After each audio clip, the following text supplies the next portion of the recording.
It's starting. The following are a few things that have caught my attention in the last month. It's not exhaustive, and due to my life being a little bit crazy, this reflects more accurately the last few weeks of my life. I'm horrible about finishing long RPGs. I've started so many and have left so many behind. I still have not finished Octopath Traveler, Dragon Quest X, Pathfinder Wrath of the Righteous, Persona 3, Shin Megami Tensei 3, Elix, or Pillars of Eternity, and it brings me a lot of shame to say so. There are other games where I've started on one platform and had to move to another for one bad reason or another. Right after receiving a copy of Persona 4 for PlayStation 2, I was excited to have a hard copy of the game, but not 2 weeks later, a remastered version came out on PC for $20. I didn't even finish the remastered version, and immediately bought Persona 5 Royal for PS4. And as my timing is atrocious, a new version came out for PC for Persona 5 Royal, and I bought that. That's to say, though, I still didn't finish it. After starting and stopping the game 3 times over the course of a couple of years, I left it alone knowing that one day I would get to it. Then Metaphor ReFantazio came out this month.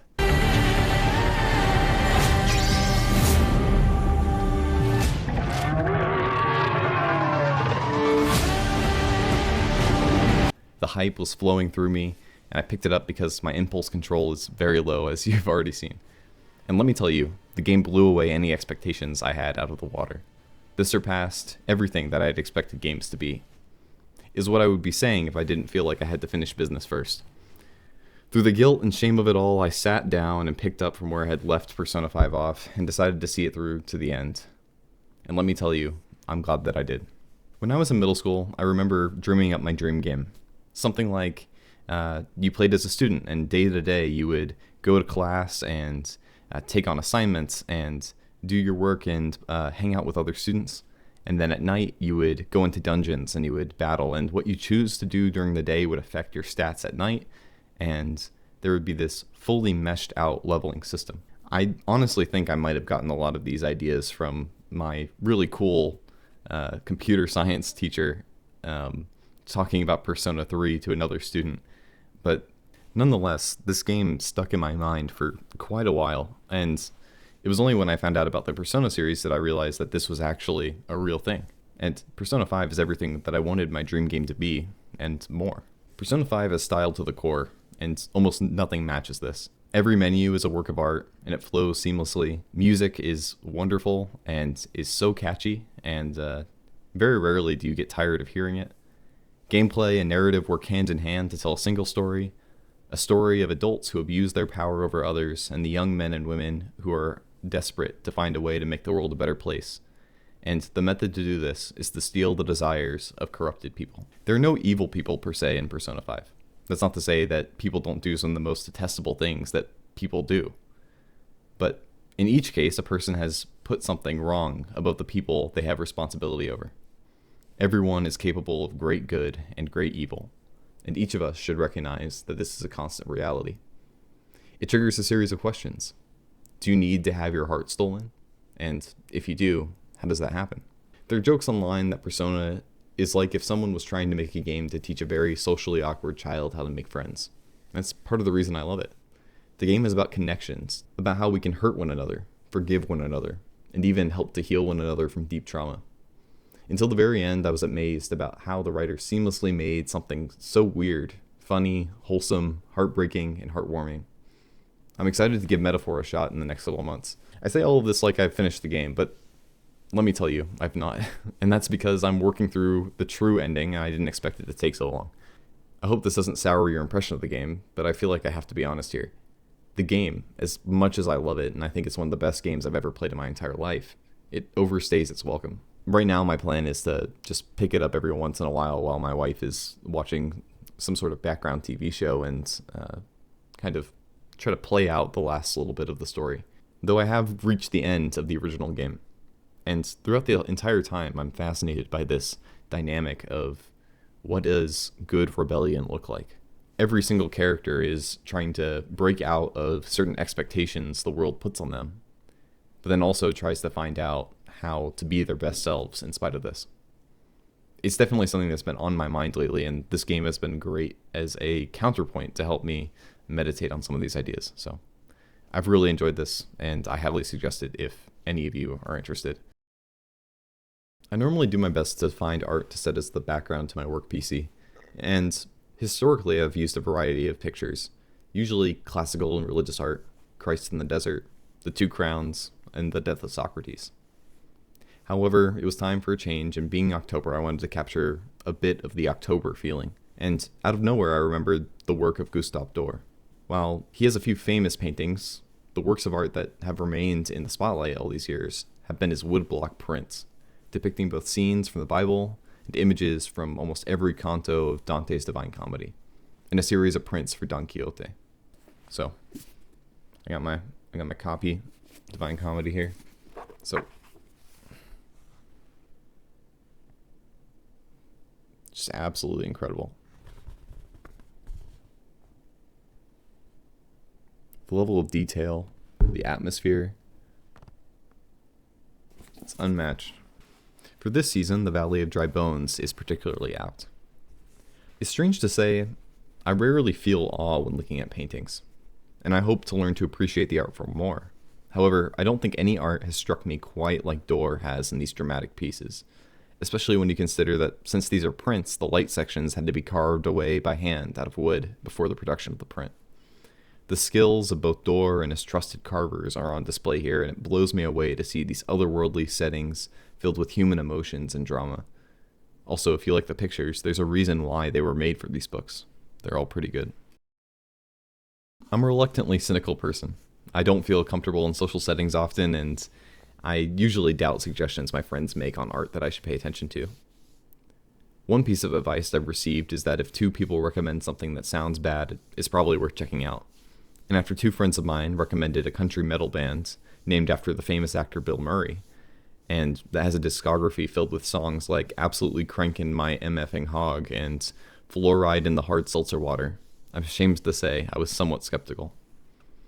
However, after watching interviews with the lead singer John... How do you balance memes, country metal, but also like real shit? Like, did that just happen in your brain, or is that something you kind of over the years? I think it's a perfect reflection of my personality. Like, Okay. I always like to say I got the hate in my heart, but you know, like on the outside, I try to fucking Right. like joke around and be lighthearted, because what's the point of sulking around all the time? You know, I got to get that dopamine rocking somehow. So, and seeing the stage presence of this band, even in these videos I was taking. The songs I listen to regularly are somber and moody. They often feel like a sober look at reality. And when I try to listen to music that is positive, it feels fake and forced. Or worse, it's even more depressing. It's not uncommon for me to reflect on what seems like an upbeat song at first, and to see a deep brokenness at the center of it all. But brother, Bill Murray made me a believer. Something about John's love of life comes through every song, and knowing that he has also had his fair share of dark moments shows that this joy is not skin deep. There's something moving here that is worth some attention. Everything Bill Murray does feels like it's beyond any irony or cringe. There's no shame in the cheesiness of their lyrics, the goofy dancing on stage. There's only love. In watching the video of their concert, I came to the realization that I was seeing something that I'd never expected. Their performance was a form of therapy or exorcism. The crowd was filled with adoring fans that desperately wanted to have a piece of joy that was on the stage, but they weren't sure how. But surely and slowly, through John's coaxing and sheer vulnerability and willingness to be fun on stage, this once awkward crowd was transformed. Someone comes on stage to rip a Beyblade, and the crowd surfing becomes more and more frequent. A mosh pit forms and people are moving to the music. And that's when I saw that cringe, irony, cynicism were cast out of that place, and it was a pleasure to see. I can't say that I've ever enjoyed even the idea of mowing a lawn, but something about Bill Murray moves me into a place music rarely takes me. I don't feel like I'm sitting on the edge looking at the end of the earth. Listening to American Motorsports 2040cc edition, I'm transported to the Midwest, corn country. The world goes for as long as the eye can see.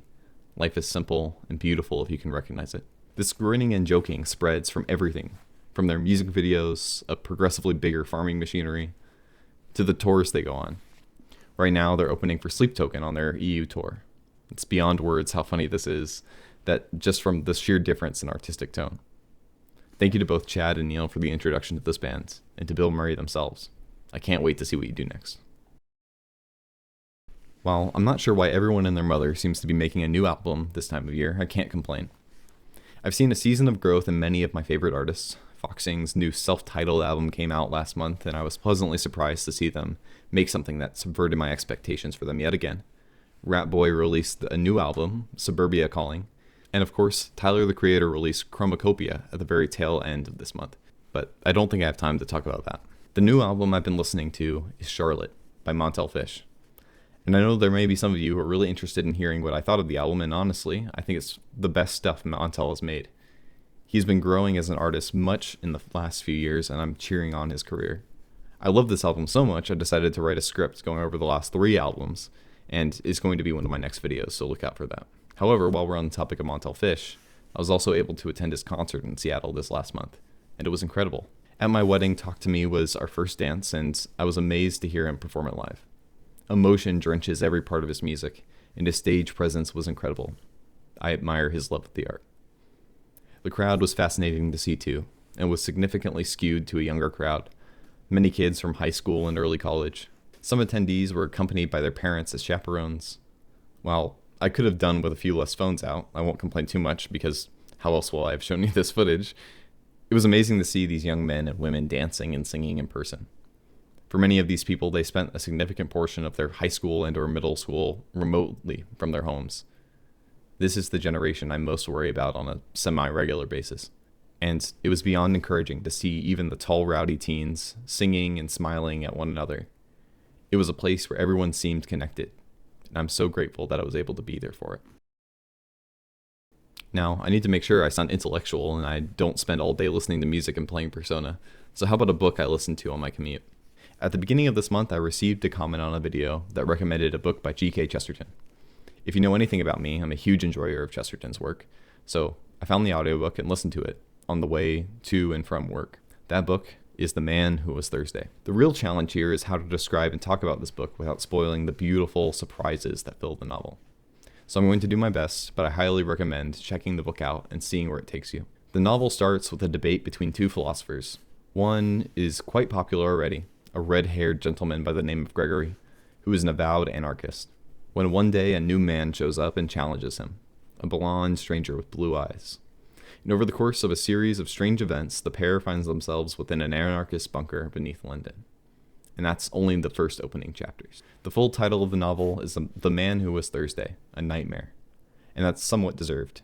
There are still images that strike me as particularly surprising throughout the novel. A growing mob of people that grow like a horde of zombies. A man who should not be able to move, chasing in an unhuman way. And the monstrous depictions of a particular character, whose shape seems to shrink and grow and balloon with no discernible purpose. It was a wonderful blend of mild horror and comedy that just dripped in Chestertonian witticisms. And one image was particularly potent, the image of a man flying through the air like a balloon, racing through the sky.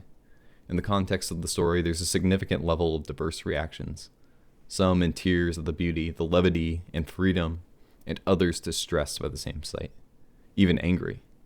It was beyond strange, though I did think of a connection. A song that I've been listening to for the last month by Nick Cave and the Bad Seeds. I would not be surprised if Nick Cave was directly inspired by this book for his song Wild God. Wild God was initially a single for the album by the same name that released earlier this year. Wild God is a unique piece of poetic songwriting, and like the striking image that Chesterton conjured, Cave seems to be able to capture the incomprehensibility of God. Not a passive force through the universe, but strangely a person flying around. Chesterton extols the virtue of levity, and Cave has also quoted this same passage in his blog, The Red Hand Files. This wild God wanders the world, not tied to anarchism or tyranny. No box can hold him. No eye has seen, no ear has heard, no heart can fully know. This is the fantastic skill of poetry to put to words something that is unexplainable. A feeling, an experience, a person. Poetry gives you a little glimpse of something that nothing else could ever show you. Thank you, Nick, for your music that hits me in the heart every time. Check out Wild God if you haven't, and then watch Anthony Fantano's review on The Needle Drop and see how, even though he's a skilled critic, He still can't seem to understand the meaning of a single Nick Cave song. His interpretation of White Elephant still makes me laugh. To close this out, I wanted to point you all to something I returned to after a while. In a reflection piece, one of the members of my favorite band, Me Without You, wrote about the creation of a demo tape that would eventually turn into their first album, A to B Life. It may seem very strange to call this almost screamo, post-hardcore, philosophical rock album recorded on a Bible college campus charming, yet it is. And the story of its creation only adds to the appeal. The recording is very last minute, and had to move from a parent's house to campus since it was in the very early hours of the morning. Instruments were recorded separately and had to be recorded all together over speakers as they played back. Passion, sweat, and tears can be heard in this little mixtape. Yet, as Aaron Weiss lets us all know on this album, the cure for pain is in the pain. And don't expect anyone to actually listen to the strange, poorly mastered, incomplete album, but if you do, you probably won't like it like I do. But maybe you'll enjoy the Slaughterhouse-5 references though. And that was my October. Busy, hectic, but filled with some amazing art. And when I sit back and consider it all, I am so grateful. I hope you all have a great day, and I hope to see you all in the next video. Bye. Bye. Bye. Okay. I'll show you the most important thing from this month. I know that if I don't talk about it, everyone's going to get crazy in the comment section. So I'm going to say what no one else has the guts to say. Even if it gets me canceled for not going with the narrative, you know? Above everything else, the best thing from this month is Luce, the Catholic anime mascot. I do not partake of Catholicism. I don't partake of Catholicism, but there's something so childlike and fun about having this little girl prepared for a journey as an image of their program to support religious pilgrimages for young people. However, I've seen a lot of people talk about how cringy it is, and my response is, good. Cringe is okay. We take ourselves too seriously. And like I've talked about, there's something beauty about the levity, about not taking yourself too seriously. The saints were able to levitate because they had a bit of levity. So despite all of your Luce haters, Luce is the best thing this month. Go cry more. And to the rest of you, have a good rest of your day, and I'll see you all later.